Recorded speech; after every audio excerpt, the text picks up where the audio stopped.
آخری اولاد یعنی اس لڑکی کی مدد سے گھات لگائے ہوئے بیٹھتا تھا اور حکومت اور سپاہیوں سے لڑتا رہتا تھا، اور جب بھی اسے موقع ملتا ان سپاہیوں میں سے کسی ایک کا خون بہاتا تھا۔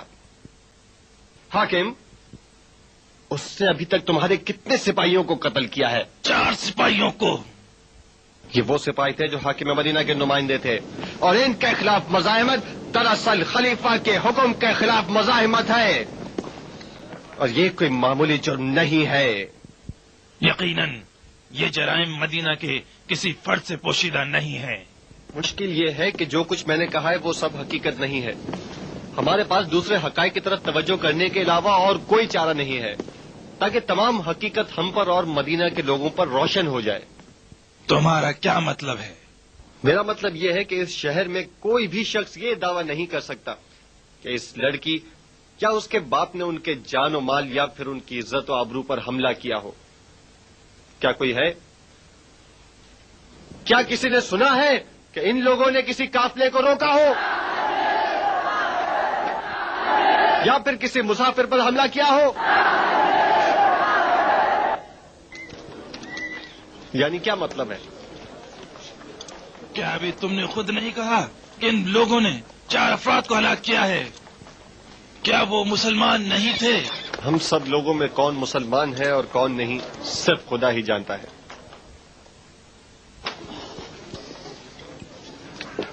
لیکن یہ حقیقت ہے کہ خلف ابن عیسیٰ نے 4 افراد کو قتل کیا ہے،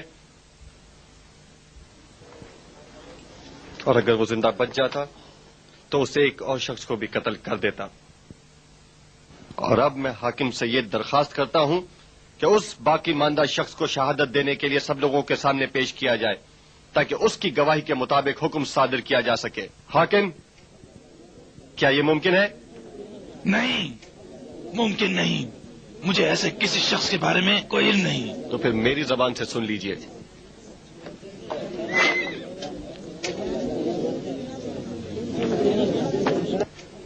خلف ابن عیسیٰ ایک غریب کسان تھا جو کہ اپنی بیوی اور بچوں کے ساتھ ایک بہت ہی معمولی مکان میں مدینہ کے اطراف کے علاقے میں رہتا تھا۔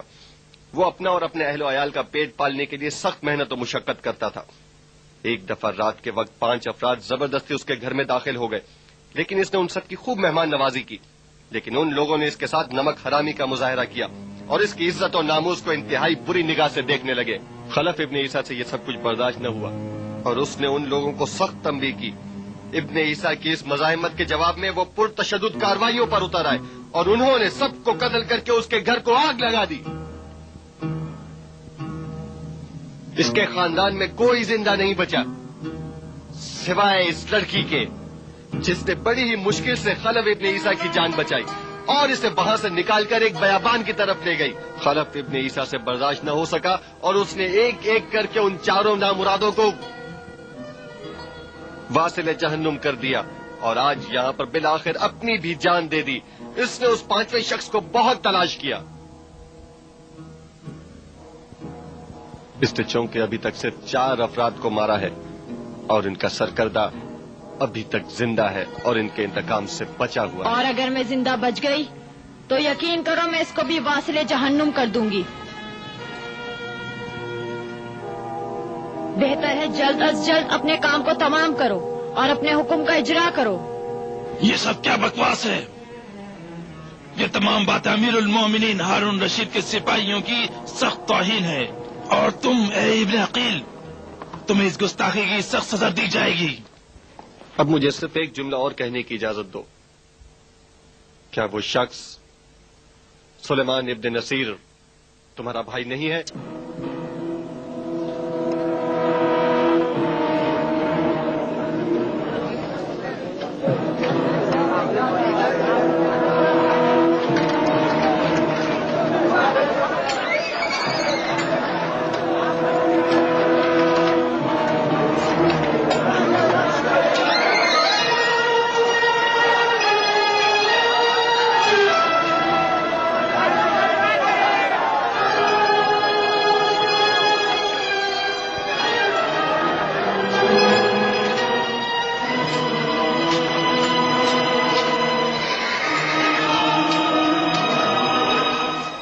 میں اس شہر میں کسی کو نہیں جانتی، کوئی جگہ نہیں ہے، کہاں جاؤں؟ یہیں ٹھہر جاؤ۔ یہ تمہارا گھر ہے؟ نہیں. تمہارا گھر ہے؟ یہ ہم میں سے کسی کا گھر نہیں.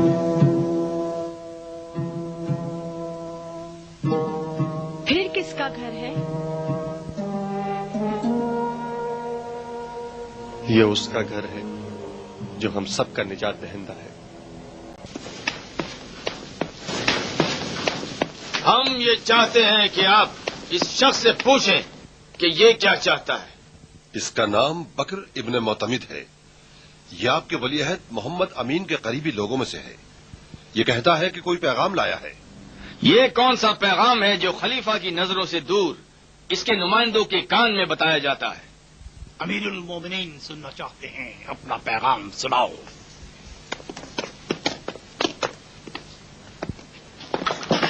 میں کوئی پیغام نہیں لایا ہوں. میرا ارادہ یہ تھا کہ اپنے آقا امین کی جانب سے بیعت اور اطاعت کے اظہار کے لیے آپ کی خدمت میں حاضر ہو جاؤں. کب شہر میں داخل ہوئے؟ صرف چند دن ہی ہوئے ہیں. آپ کے انتظار میں آپ کی قدم بوسی کے لیے دن گن رہا تھا. تم چھپ کر کیوں شہر میں داخل ہوئے؟ نہیں چاہتا تھا کہ آپ کی زیارت سے پہلے کسی کو بھی امیر کے بیٹے کے قاصد کی آمد کی خبر ہو، کیونکہ مجھے یہ خوف تھا کہ دشمن مجھے معلوم ہے. اب بتاؤ کیا پیغام لے کر آئے ہو؟ امیر سلامت رہے. اظہار اطاعت اور بندگی کے علاوہ میرا کوئی پیغام نہیں ہے. تم جھوٹ بول رہے ہو. باہر، سب باہر چلے جاؤ، سب چلے جاؤ.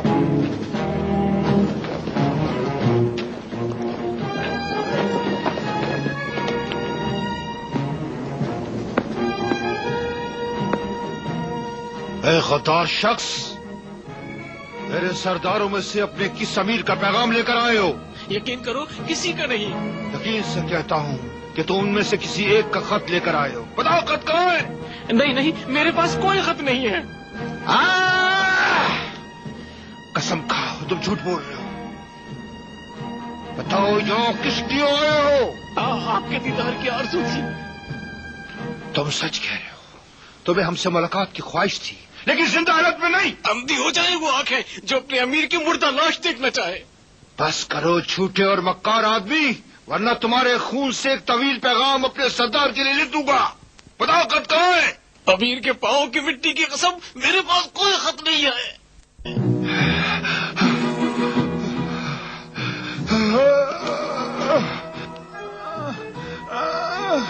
ابن نبی، اسے آگ میں جلا دو تاکہ اسے سکون مل جائے. چلو سب یہاں سے.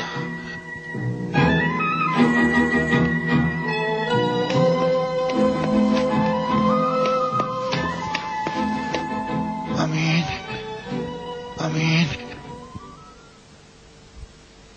میرا نالائق بیٹا.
بابا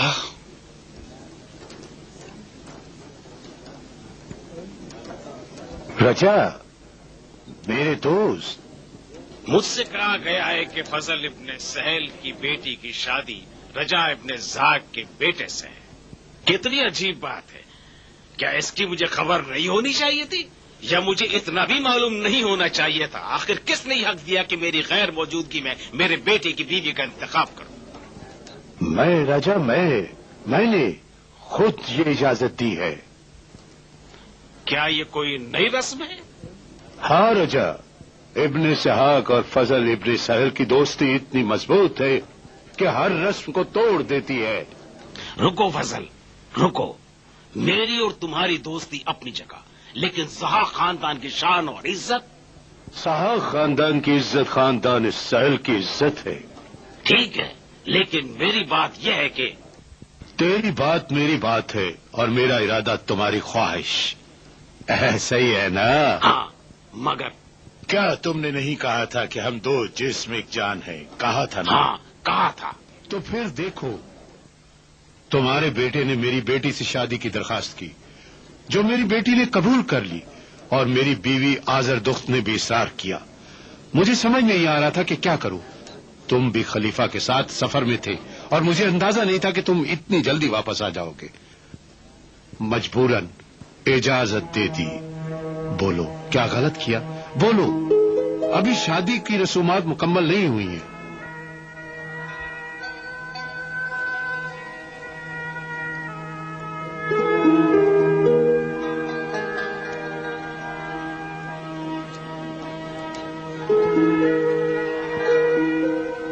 پانچ سال پہلے جب اس لڑکی کی ماں کا انتقال ہوا، یہ رجا ابن زاک تھا جس نے اپنی مرضی کے مطابق اپنی بہن کی شادی میرے ساتھ کر دی. اور آج یہ میں ہوں کہ جس نے یہ فیصلہ کیا ہے اس لڑکی کی شادی اس کے بیٹے سے کر دوں. کیا اس سے زیادہ مبارک رشتہ کوئی ہو سکتا ہے؟ نہیں نہیں نہیں نہیں. اچھا تو بتاؤ میرے کون سے بیٹی کی شادی ہے؟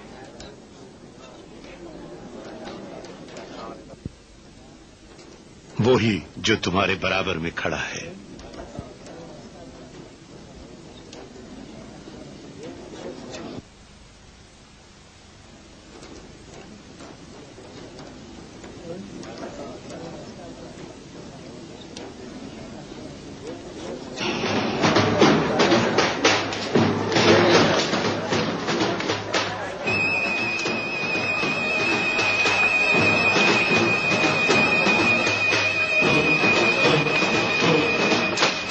تم تو مجھے بے عزت کرنے والے تھے بھائی. مت گھبراؤ. فضل ابن سہل کی چالاکی ہر کوئی بھی عزت کو بحال کر دیتی ہے. تمہارے لیے خبر ہے اور یقیناً تم اسے سننا چاہو گے. کیا خبر ہے؟ ہارون سخت بیمار ہے. میرا خیال اب شاید زندہ نہ بچے. بڑی ہی حیران کن خبر ہے. تمہیں مامون کے پاس جانا ہوگا. اسے میری غیر موجودگی میں ہارون کی موت کا پتہ نہیں چلنا چاہیے. کیا وہ خراسان میں نہیں ہے؟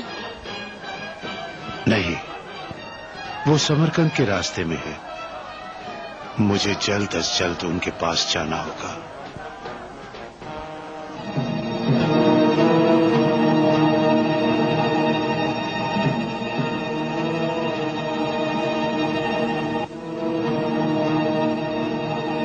کافی ہے، بس کرو.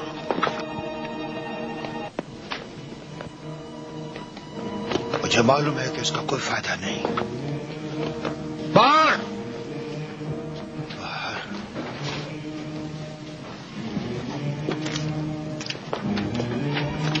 تم لوگ یہی ٹھہر جاؤ.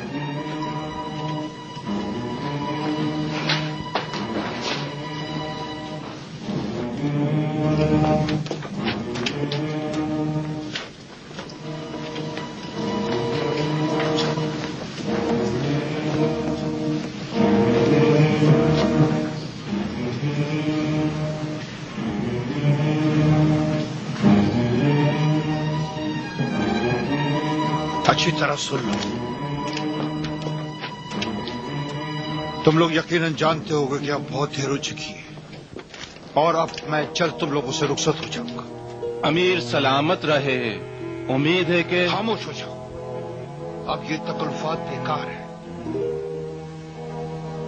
تم اور دیگر ساتھی بخوبی جانتے ہیں کہ ہم نے خلافت بنو عباس کی حفاظت کے لیے ہر ممکن کوشش کر لی۔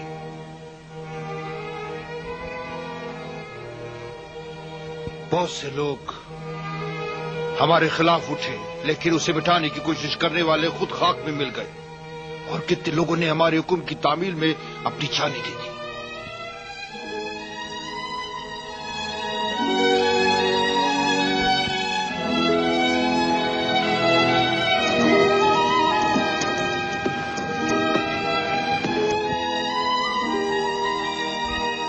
امین جیسا بزدل اور سست اس منصب کے لیے مناسب نہیں ہے۔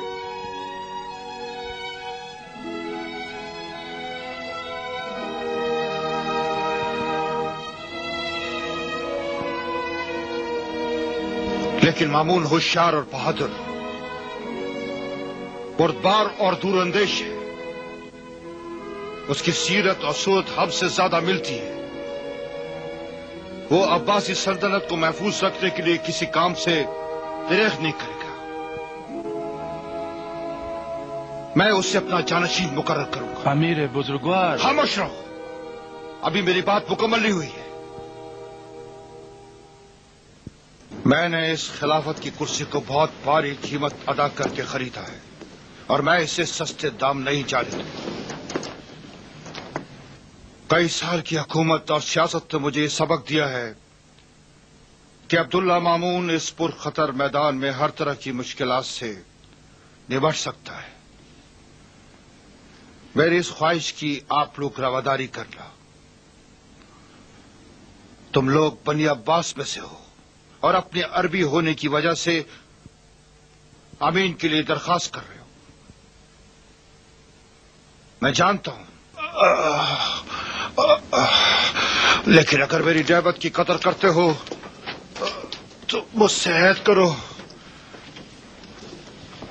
مامون کو میری طرح عزیز رکھو گے اور اس کی خدمت کرو گے۔ اس بات میں کوئی شک نہیں کہ وہ عباسیوں کی عزت و حرمت کا محافظ ہے۔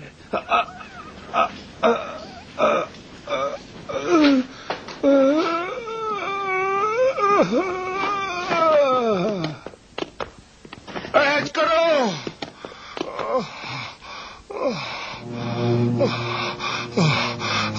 وعدہ کرو،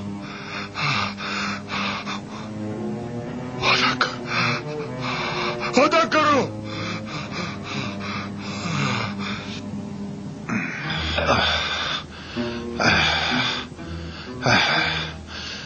ہم وعدہ کرتے ہیں یا امیر۔ تو سب کی وفاداری سے اس لمحے مجھے سکون مل رہا ہے۔ وعدہ تو نہیں توڑو گے؟ نہیں، میں مطمئن رہوں۔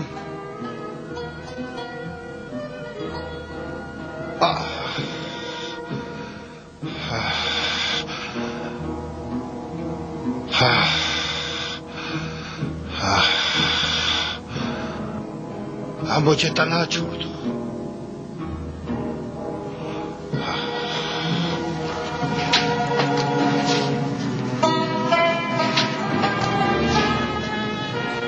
فضل، تم ٹھہر جاؤ۔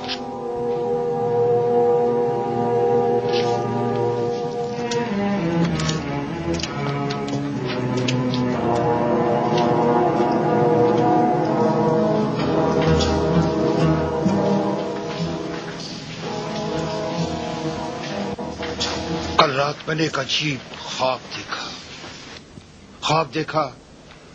موسیٰ ابن جعفر وہاں پر بیٹھا اور رو رو کر دعا کر رہا ہے۔ سمجھ رہے ہو کیا کہہ رہا ہوں میں؟ موسیٰ ابن جعفر بالکل اس جگہ پر۔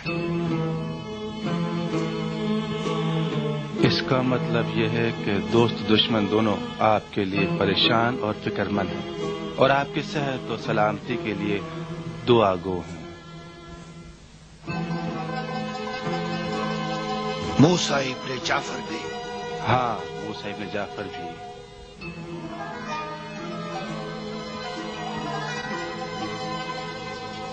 میرے مرنے کے بعد مجھے اسی جگہ پر دفنا دینا۔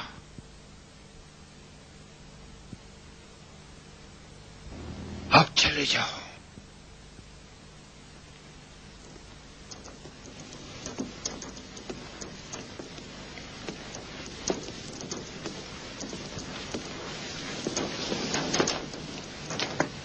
فضل، امیر تم سے کیا کہہ رہا تھا؟ اگر وہ ضروری سمجھتا تو خود تم لوگوں سے کہہ دیتا۔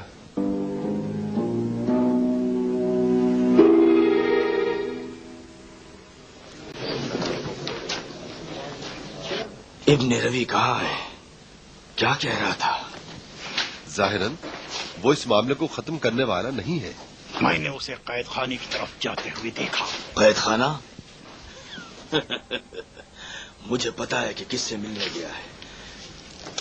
میں نے سنا ہے کہ اس نے اس شخص کو زندہ چھوڑ دیا ہے جس کے بارے میں خلیفہ کا حکم تھا کہ اس کا سر قلم کر دیا جائے۔ اس کی یہ جرات، اگر امیر زندہ رہ جاتا تو یقیناً یہ اس کے لیے مہنگا پڑتا۔ لیکن اگر اسے مار دیتا تو امین کے انتقام سے نہیں بچ سکتا۔ ابن روی آ گیا۔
ایک جوا کھیلا اور جیت گیا۔ انا للہ و انا الیہ راجعون۔ امیر ہارون رشید کے بارے میں ابھی کچھ دیر پہلے پیغام آیا کہ اس نے دائم اجل کو لبیک کہا۔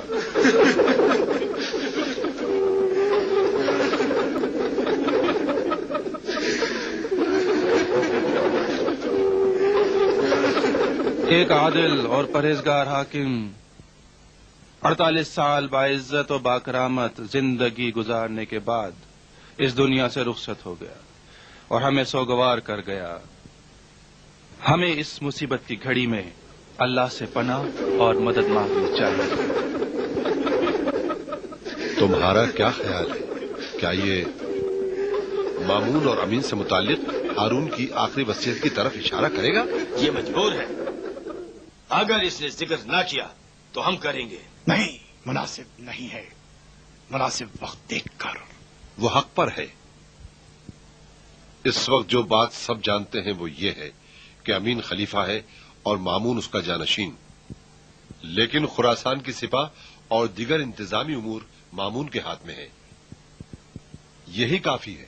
سب سے پہلے ہمیں چاہیے کہ خلیفہ مرحوم کی تدفین اسی شہر اور اسی مقام پر کی جائے تاکہ اس کی آخری آرام گاہ خاندان بنی عباس کی عظمت کے طور پر سلاطین و حکمرانوں کی زیارت گاہ بن جائے، ایک بہت بڑی زیارت گاہ۔ ابن قرطبہ، آج نماز کی امامت تم کرنا۔ میں اور امیر کے سپاہ کے کمانڈروں کو ایک ضروری کام انجام دینا ہے، ہم نماز میں شرکت نہیں کر سکتے۔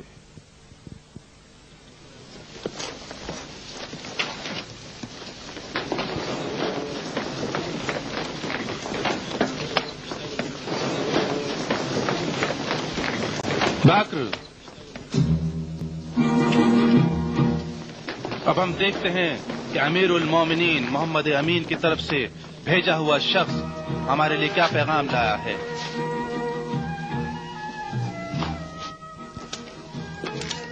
یہ آپ کے لیے ہے۔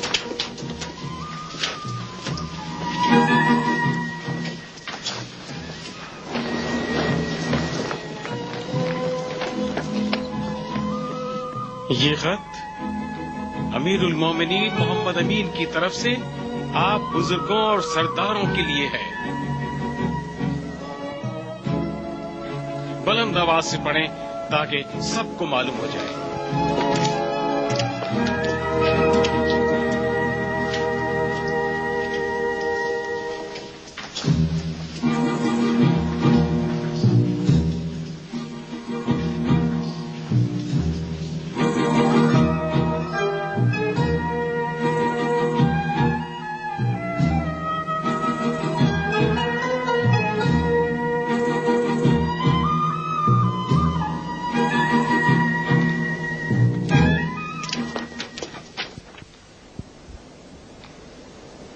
امیر المومنین نے جو مجھے پیغام بھیجا ہے خصوصی ہے،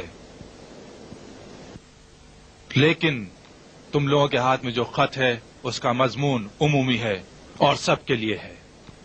بلند آواز سے پڑھو تاکہ سب سن لیں۔ ہرگز نہیں، ہم یہ خط پڑھ کر نہیں سنا سکتے۔ اس خط کا مضمون خلیفہ مرحوم کے حکم کے خلاف ہے۔ فیصلہ دوسروں پر چھوڑ دو، تم صرف خط پڑھو۔ سب کو معلوم ہے۔ تو پھر مجھے پڑھنے دو۔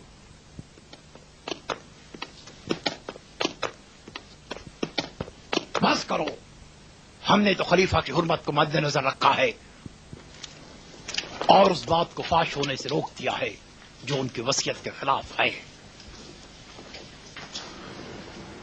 بسم اللہ الرحمن الرحیم۔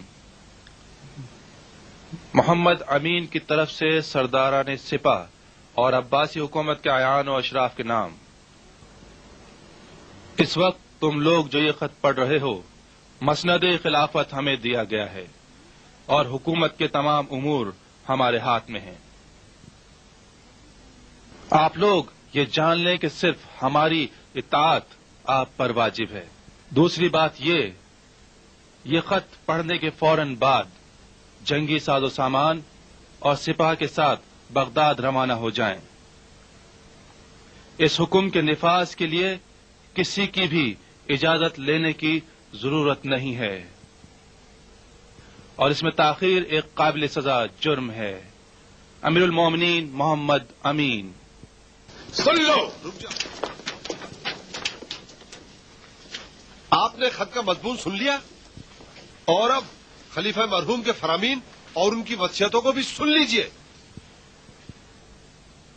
ہمارے آقا ہارون رشید زندگی کے آخری لمحوں میں مجھے تم پر تعجب ہے ابو یونس، تم زندہ کو مردوں پر قربان کر رہے ہو۔ سابق خلیفہ کی اطاعت اس وقت تک واجب تھی جب تک وہ زندہ تھے، چونکہ وہ فوت ہو چکے ہیں۔ علم و اختیار ان سے ختم ہو گیا ہے اور اب ان پر کوئی حجت نہیں ہے، لیکن امیر المومنین محمد امین زندہ سلامت ہیں۔ محمد امین صاحب علم و اختیار ہیں، حجت ان کے ساتھ ہے، اس لیے ان کے فرمان کی خلاف ورزی نہیں کی جا سکتی۔ بات خلاف ورزی کی نہیں ہے۔ کیا کہہ رہے ہو فضل؟ مغالطہ کر رہے ہو جنوبی۔ کیا سابق خلیفہ نے اپنی زندگی میں اس آدمی کو قتل کرنے کا حکم نہیں دیا تھا؟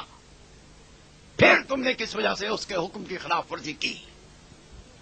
ظاہر ہے جو کچھ تم کہہ رہے ہو تمہیں اس پر اعتقاد نہیں ہے۔ میں نے کہہ دیا، حجت زندہ خلیفہ کے ساتھ ہی ہے۔ تمہارا کیا مطلب ہے فضل؟ واضح کرو۔ میرا مطلب واضح ہے، خواہ مخواہ آپس میں مت لڑو۔ جس طرح امیر المومنین نے حکم دیا ہے سب بغداد چلتے ہیں اور جو کچھ کہنا ہے وہ ان کے سامنے کہہ دیتے ہیں تاکہ وہ اپنے والد کی وصیتوں کے بارے میں رائے دیں۔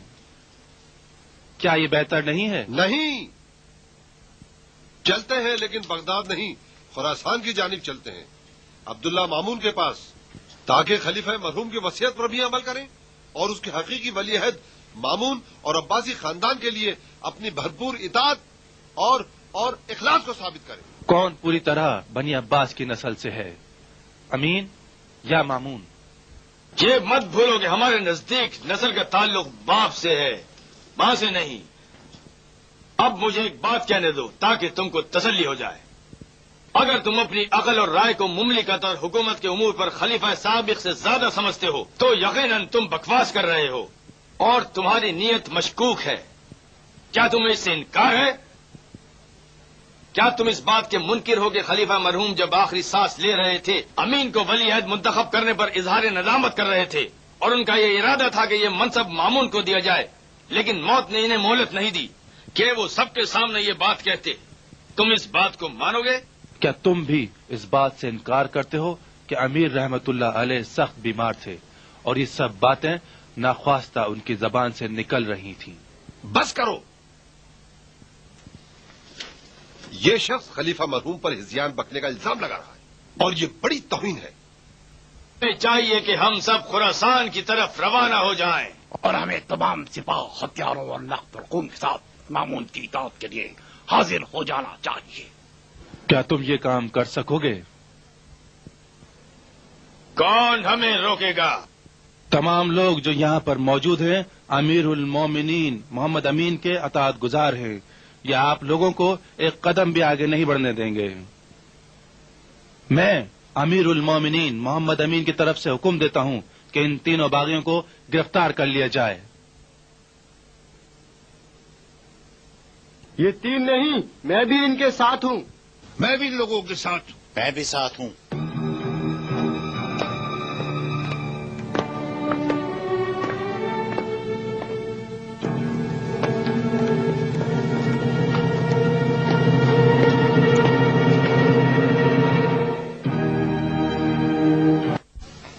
تم نے اپنی تمام چالاکیوں کے باوجود اس دفعہ غلطی کی ہے ابن ربی۔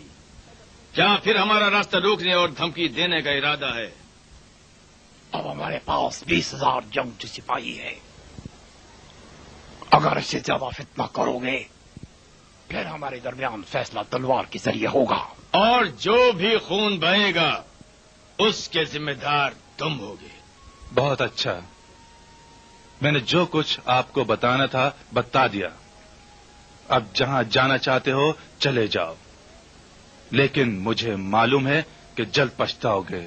ہاں، پشیمان وہ ہوگا جو مغلوب ہوگا۔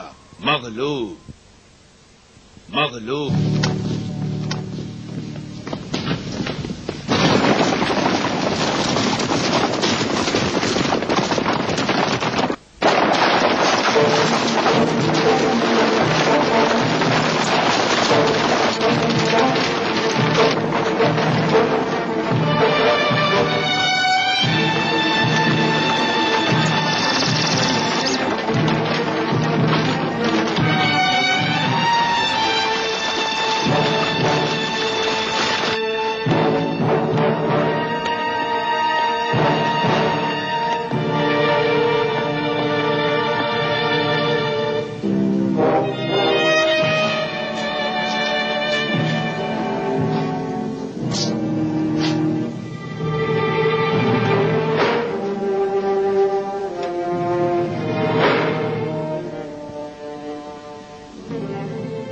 کیا بات ہے بکر؟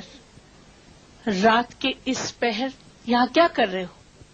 جان کی امان پاؤ بانو بزرگ، میں ایک ایسی خبر لایا ہوں جس میں تاخیر کرنا مناسب نہیں ہے۔ اچھا، بات کرو، پھر بتاؤ۔ میرے منہ پہ خاک، کہتے ہیں کہ ہارون رشید کو کیا ہو گیا ہے؟ جو کچھ آپ جاننا چاہتی ہیں اس خط میں لکھ دیا گیا ہے۔ خط؟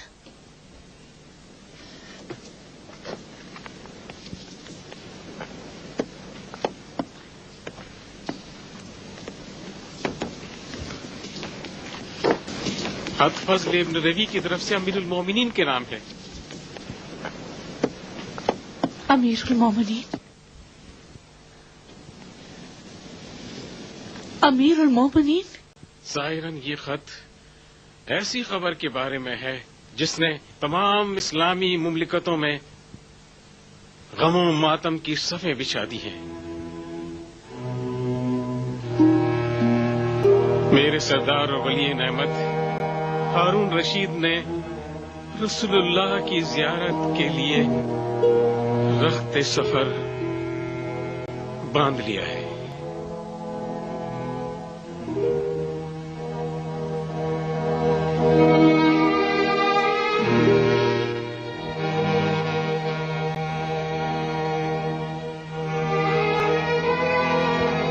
اللہ ہم پر رحم کرے. ممکن ہے کہ ہم دونوں کو جلات کے حوالے کر دیا جائے. تم مطمئن رہو، اس کو شوہر کے انتقال کا اتنا دکھ نہیں ہوگا جتنی خوشی بیٹے کی خلافت کی ہوگی. کیا تم زبیدہ اور ہارون کی محبت سے بے خبر ہو؟ نہیں، مجھے پتا ہے، لیکن میں جانتا ہوں کہ وہ ہارون کو ردائے خلافت کی خاطر چاہتے تھی جو اب امین کے پاس ہے، اور جو اس کا بیٹا ہے شاید تم نہیں جانتے. جلد از جلد ولی عہد اور جوان خلیفہ کو نیند سے بیدار کر دو.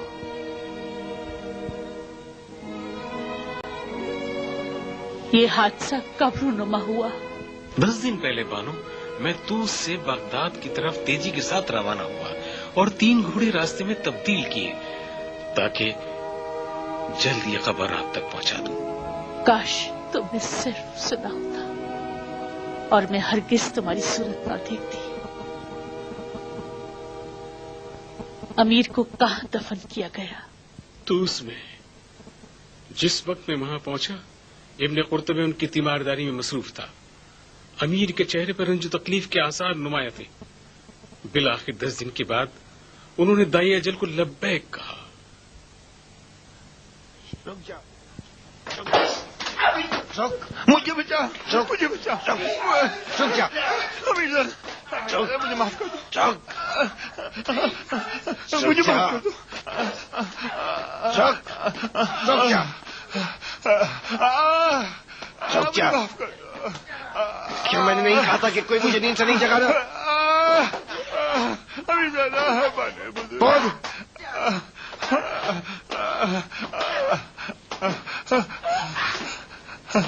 بول. مجھے نیند سے کیوں جگایا؟ کیوں جگایا مجھے بتا. چلو مجھے بچا لو. مجھے نیند سے کیوں جگایا؟ کیوں جگایا مجھے بتا. کیوں جگایا مجھے بتا. یقین کریں میرے سرکار، بانے بزرگ نے کہا تھا. اس محل میں میرا حکم چلتا ہے یا میری ماں کا؟ آپ کو حکم چلتا ہے. کہ کیوں میری اطاعت نہیں کی؟ کیوں میرا حکم نہیں مانا؟ مہربانی جوان خلیفہ کے لیے زیادہ موضوع ہے، اس لیے چاہتی تھی کہ تمہیں نیند سے بیدار کر دیا جائے. اچھا تو یہ بات ہے. تم سے ایسی امید نہیں تھی ماں. تمہیں معلوم ہے کہ میں رات دیر تک جاگتا رہا. میں بہت زیادہ تھکا ہوا تھا. کیا مجھے آرام نہیں کرنا چاہیے تھا؟ تم خود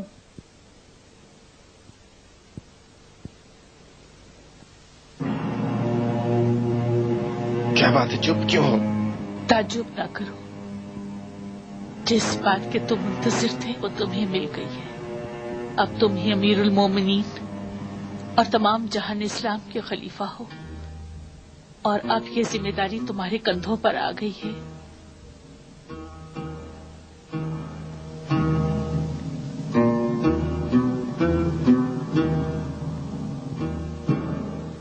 اور میرا باپ؟ دل کو سنبھال لو میرے بیٹے، وہ جوار حق میں آرام کر رہے ہیں. کون یہ خبر لایا ہے؟ تمہارا قاصد بکر ابن معتمد.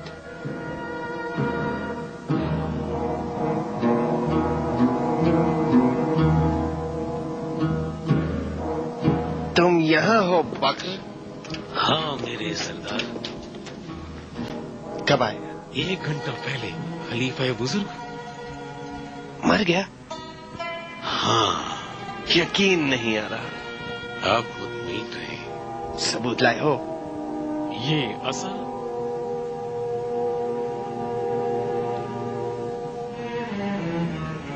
یہ مہر خلافت.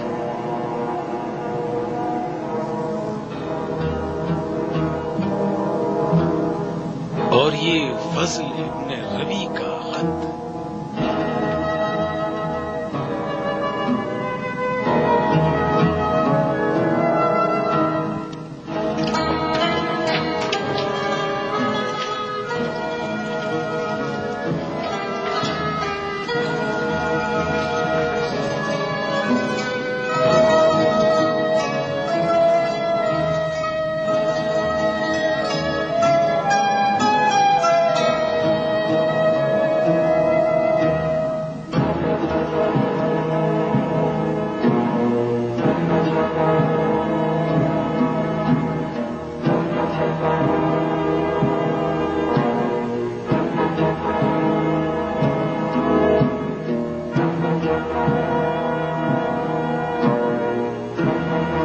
کثیر میرے دوست، آؤ یہ خط میرے لیے پڑھو. میں پھر کون پڑھے گا؟ کیا تم میرے دوست، میرے مشیر نہیں ہو؟ آؤ.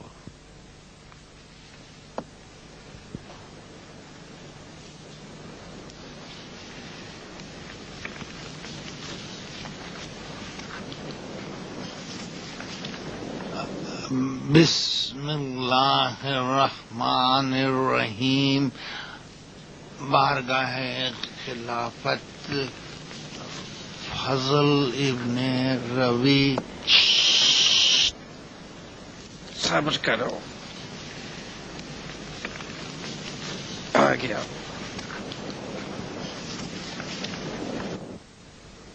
میں نے آداب خلافت اپنے باپ سے سیکھی ہے. اس کی عادت تھی کہ وہ خطوط کو تنہائی میں پڑھتا تھا اور ترجیح دیتا تھا کہ کسی بھی طرح کی خبر کو اس کے کان میں پڑھا جائے.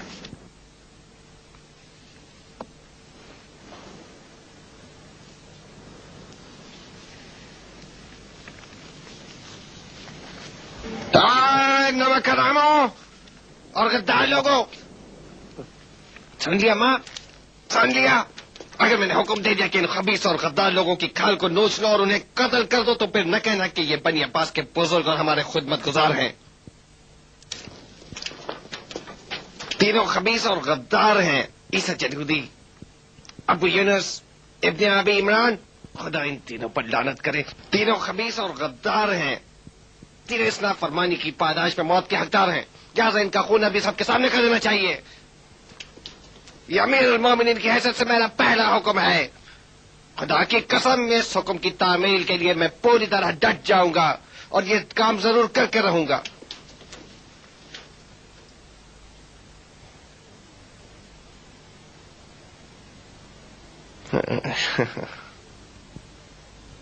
میرے دوست، اگرچہ آج رات تم نے میری نیند حرام کر دی، لیکن یہ بیداری 1000 سال کی نیند سے بہتر ہے. میری یہ بیداری تمہارا احسان ہے میرے دوست. میں آج سے تمہیں خلافت کے امور میں اپنا امین اور مشاور قرار دیتا ہوں، اور اب میں ہر صبح کا آغاز تمہارا چہرہ دیکھ کر کروں گا تاکہ خوشی کی اس رات کو یاد رکھ سکوں.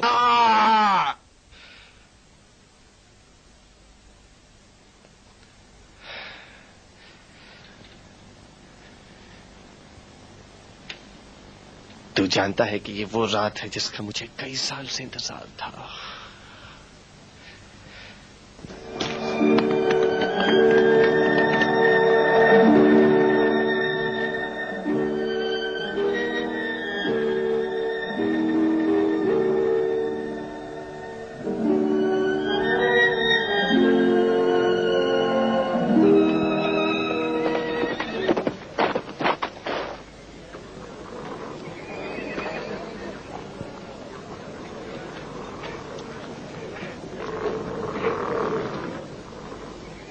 بہتر ہے کہ ہم خیمے کے اندر چلیں.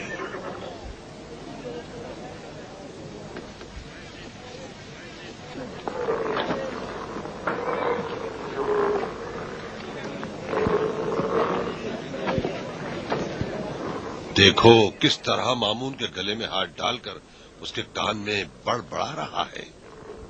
خدا کی قسم میرا خون جوش مار رہا ہے. ہمیں نظر انداز کر کے مامون کی پریشانی کو ہماری طرف نسبت دے رہا ہے. یہ کہہ رہا تھا کہ قاصد میرے لیے بھیجنا چاہیے تھا. یہ کمبخت خلیفہ کو اپنا جانشین سمجھتا ہے. میں جانتا ہوں کہ یہ لمحہ آپ کی زندگی کے سخت ترین لمحات میں سے ہے اور آپ زندگی کی آخری سانسوں تک اس اہم لمحے کو نہیں بھلا سکو گے. اسے ثابت کرنے کے لیے میں اجازت چاہتا ہوں کہ ایک بار ہمیشہ کے لیے کسی لالچ کے بغیر، کسی تکلف کے بغیر آپ سے گفتگو کروں اور اس چیز کے بارے میں بات کروں جو ہمارے اور آپ کے دل میں ہے. بابا بابا، میں جانتا ہوں کہ آپ کس پریشانی میں تھے اور اس وقت خیمے سے باہر کیا سوچ رہے تھے.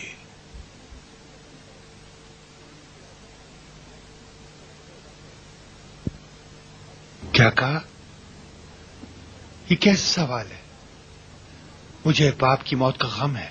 ٹھیک ہے، ایسا ہی ہونا چاہیے، لیکن جہاں تک مجھے یاد ہے یا برمکی کی موت کی خبر نے بھی آپ کو اس قدر پریشان نہیں کیا. یا برمکی کی موت؟ میں یہ کہنا چاہتا ہوں کہ آپ کا حقیقی باپ ہارون نہیں یا تھا. امیر زادے، آپ پریشان مت ہوں، آپ ہارون کی صلب سے سمجھے جاتے ہیں، اس میں شک نہیں ہے، لیکن یا سے آپ کا تعلق ہارون سے 10 گنا زیادہ تھا، کیونکہ آپ نے یا کی گود میں پرورش پائی ہے اور سب کچھ انہی سے سیکھا ہے، اور آپ کئی سالوں تک اس کے ہم جان رہے. ان تمام باتوں کے باوجود میں نے دیکھا کہ آپ نے یا کی موت کو ایک ناگزیر حقیقت قرار دیا. آپ کی آنکھوں سے آنسو کا ایک قطرہ بھی نہیں گرا، اور مجھے یقین ہے کہ میری موت کے بعد آپ کے لیے کچھ فرق نہیں پڑے گا. آپ کو مجھ بندے ناچیز کے ساتھ کتنی محبت ہے میں اس سے بے خبر نہیں ہوں. مجھے آپ کے احساسات و جذبات اچھی طرح معلوم ہیں. یہ ہارون کی موت نہیں ہے جس کی خاطر آپ پریشان ہیں. بتائیں کہ کن سوچوں میں گم تھے آپ؟ کیا مسلمان ملکوں کی ملنے والی خلافت و حکومت نے آپ کے ذہن کو اس طرح مسترب نہیں کر رکھا؟ فضل، مجھے سکون سے رہنے دو. میرے باپ کی موت نے مجھے اتنا غمزدہ کر دیا ہے. آپ اپنے آپ سے اتنا جھوٹ مت بولے امیر زادے. میں آپ کے معاملات کو اچھی طرح جانتا ہوں. آپ ان میں سے نہیں ہو جو کسی کو اپنا حق پامال کرنے کی اجازت دے اور جو حق آپ کا ہے وہ کسی اور کو مل جائے. کیا ایسا نہیں ہے؟ کیا یہ وقت ایسی ہی باتیں کرنے کا ہے؟ ہاں، ان باتوں کو کرنے کا اصل وقت یہی ہے. کیا آپ خیمے کے باہر یہ نہیں سوچ رہے تھے کہ اپنے بھائی کے ساتھ کیا کریں اور اس کی فرما روائی پر کس طرح تعامل کا مظاہرہ کریں؟ نہیں. کیا بنی عباس کے بارے میں نہیں سوچ رہے تھے کہ یہ لوگ ایک لمحے بھی امین کی حمایت سے دستبردار نہیں ہوں گے اور اس کو آپ پر بہت زیادہ ترجیح دیں گے؟ نہیں. کیا آپ بانو بزرگ امین کی ماں زبیدہ جو اپنی تمام شان و شوکت و جاہ و جلال کے ساتھ آپ کی فکروں میں مجسم نہ تھی نہیں سوچ رہے تھے؟ تنہا چھوڑ دو. کیا اپنی ماں مراجل کے بارے میں نہیں سوچ رہے تھے جو ایک کنیز ہے؟ اور کیا آپ اس کا زبیدہ کے ساتھ موازنہ نہیں کر رہے تھے؟ خدا کی قسم ابھی تمہاری زندگی کا خاتمہ کر دوں گا. ہاں، آپ ایسا کر سکتے ہیں، یقیناً کر سکتے ہیں. اس وقت آپ کے احساسات نے آپ پر اتنا غلبہ کر رکھا ہے کہ آپ کی آنکھوں میں کسی بھی شے کی اہمیت نہیں ہے. نہ میری زندگی کی، نہ امین کی اصل و نسب کی، نہ زبیدہ کی طاقت کی، اور نہ بنو عباس کی اہمیت کی، کسی کی نہیں. میں نے یا سے سنا ہے کہ جس رات ہادی عباسی مرا اور ہارون خلافت کی کرسی پر بیٹھا، اسی رات آپ پیدا ہوئے، بالکل اسی رات. ہاں، یہ تاریخ ہے. ایک خلیفہ مر جاتا ہے ایک خلافت کی کرسی پر بیٹھ جاتا ہے اور ایک خلیفہ جنم لیتا ہے۔ آپ کی پیدائش خلافت کے ساتھ ہوئی اور آپ اس سے راہ فرار اختیار نہیں کر سکتے۔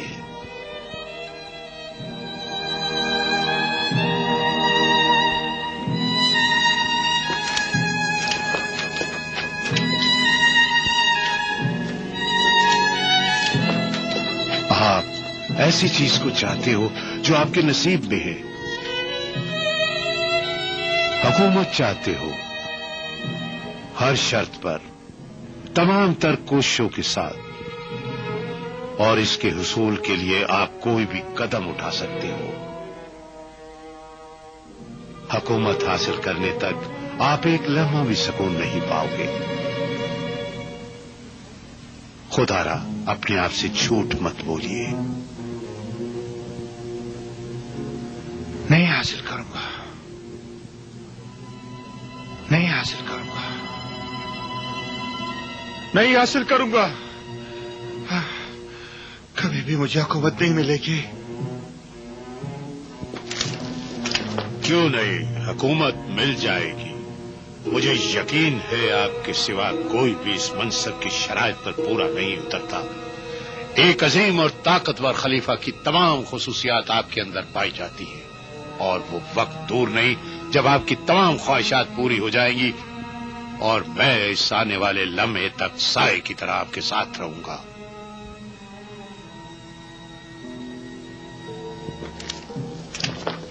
خدا کی قسم ماجید کا دن ہے، یہ وہی دن ہے جس کا مسلمانوں کو کئی سالوں سے انتظار تھا۔ ہارون مر چکا ہے اور عباسی خاندان کی سلطنت کا ستون گر گیا ہے۔ ہارون کے بیٹے ایک دوسرے کا وجود برداشت کرنے کے لیے تیار نہیں، اختلاف و نفاق ان کا مقدر ہے۔ اے ابن رسول اللہ، تلوار اٹھائیں، لا الہ الا اللہ کے پرچم کو لہرائیں، شیعوں کی قیادت کریں اور اپنے جد امجد علی کی حکومت کو قائم کریں۔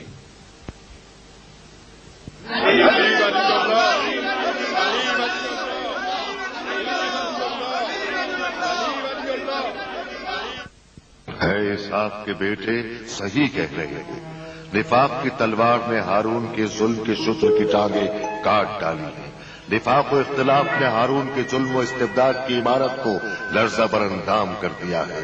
ہارون کی طاقت کے وارث اب ایک دوسرے کے زوال کی چارہ جوئی میں مصروف ہیں، اس لیے شیعوں کا قیام اس لالچی گروہ کو متحد کر دے گا۔ آپ صحیح کہہ رہے ہیں، آپ شیعوں کے دلوں پر حکومت کرتے ہیں۔ آپ کے فدا کار سراپا ایمان و اخلاص شمشیر بکف ہیں، البتہ شیطانی لشکر انعام و دولت کے لالچ میں جنگ کر رہا ہے، اور اس جنگ کا نتیجہ پہلے سے واضح ہے۔ خدا کی قسم یہ حق بات کہہ رہا ہے۔ صحیح کہہ رہا ہے، صحیح کہہ رہا ہے، صحیح کہہ رہا ہے۔ ہاں، میں آپ لوگوں کے دلوں کی آواز سن رہا ہوں۔ میں دیکھ رہا ہوں کہ آج ایمان و اخلاص سے سرشار ہو، لیکن کیا کل یہ ایمان و اخلاص باقی رہے گا؟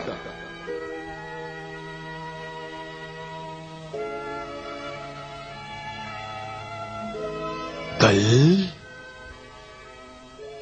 ہے اسحاق کے بیٹے، ایمان و اخلاص تمہارے دلوں میں کب تک شعلہ زن رہے گا؟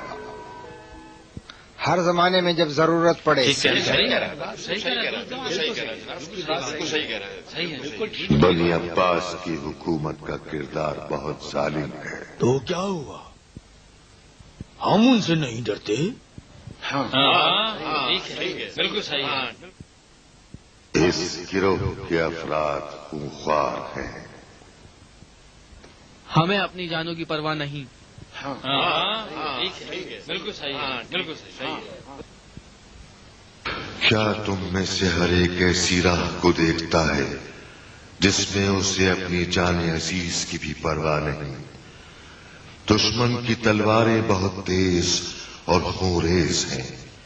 یہ وہ راہ ہے جس میں ضروری ہے کہ انسان تمام دل بستگیوں سے آزاد ہو۔ اللہ نے ایمان کو سختیوں اور مصیبتوں میں پنہا رکھا ہے، اور اللہ کا یہ ارادہ ہے لمبی لمبی آزمائشیں اور تمہارے صبر کا امتحان۔ البتہ